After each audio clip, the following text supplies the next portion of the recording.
বন্ধুরা এই দেখুন কত সুন্দর প্রকৃতি, আমার গাছে অনেকগুলো আমের মুকুল এসেছে। দেখুন অনেক সুন্দর, অনেক ভালো লাগবে। আজকে আকাশটা অনেক নীল দেখা যাচ্ছে।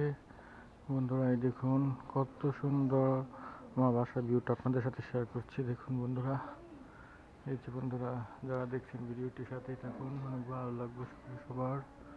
বন্ধুরা সবাইকে অনেক অনেক ধন্যবাদ, তারা অনেক ভালোবাসা প্রিয় বন্ধুরা যারা ভিডিওটি দেখছেন আপনারা।